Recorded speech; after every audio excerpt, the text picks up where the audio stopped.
नमस्कार दोस्तों, आपका विद्या फार्मेसी में स्वागत है। यहाँ पर आप सभी को बीमारियों को आसान भाषा में बताया जाता है। तो आज हम चलते हैं टेटनस। टेटनस के बारे में जानकारी लेते हैं।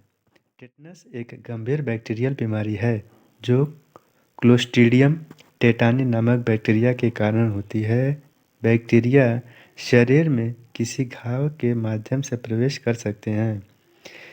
इससे शरीर में एक तरह का जहर पैदा होता है जिससे शरीर की मांसपेशियां सिकुड़ने लगती है।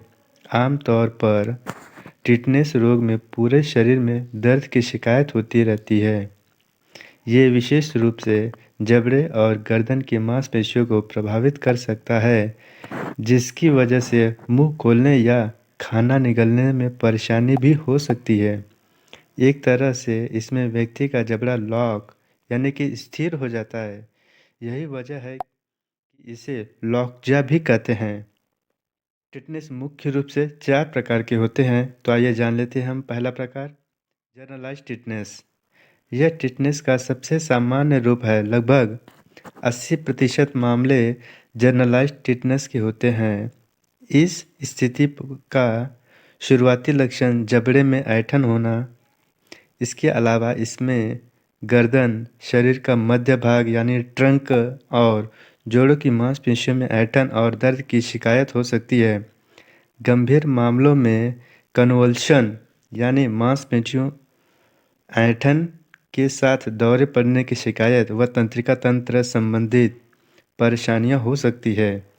दूसरा है लोकलाइज्ड टेटनस। लोकलाइज्ड टेटनस के मामले लोगों में कम देखने मिलते हैं। इसमें रोगी को जख्म वाले स्थान के आसपास की मांसपेशियों में ऐंठन महसूस होती है। हालांकि इसके लक्षण काफ़ी हल्के होते हैं, लेकिन देखरेख के अभाव में यह स्थिति गंभीर रूप से ले जा सकती है। तीसरा है सेफालिक टिटनेस। यह टिटनेस मुख्य रूप से सिर या चेहरे पर लगी चोट के घाव से जुड़ा होता है। इसके लक्षण चोट लगने के 1 से 2 दिनों में दिखाई दे सकते हैं। यह जनरलाइज्ड टिटनेस से थोड़ा विपरीत होता है।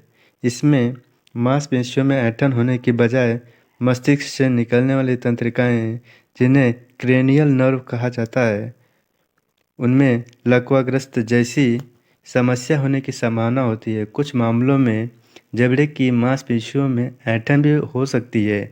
यह भी आगे जाकर जनरलाइज्ड टिटनेस का रूप ले सकता है। फोर्थ है नियोनेटल टिटनेस। इसमें बच्चों में टिटनेस की समस्या को नियोनेटल टिटनेस के नाम से जाना जाता है।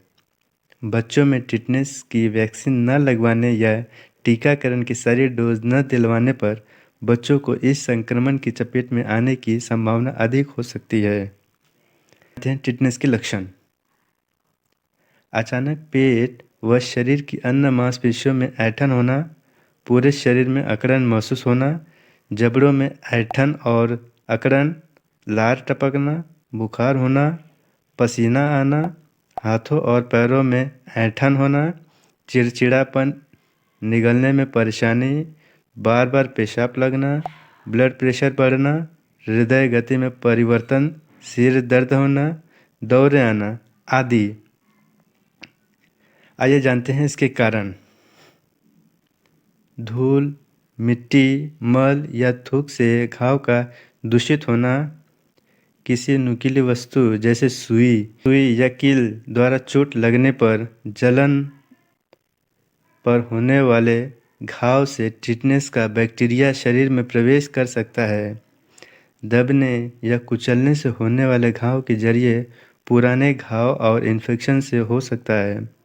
नसों में दिए जाने वाले इंजेक्शन का इस्तेमाल करने पर हड्डियों में इंजेक्शन लगने की स्थिति में बैक्टीरिया शरीर में फैल सकता है। ऑपरेशन के दौरान लगाया गया चीरा के जरिए चोट की ऊपरी परत हटाने पर कीड़े के काटने से दांतों में संक्रमण के जरिए कंपाउंड फ्रैक्चर, जिसमें टूटी हुई हड्डी त्वचा को छेदती है। आइए जान लेते हैं इसका ट्रीटमेंट प्रोटोकॉल।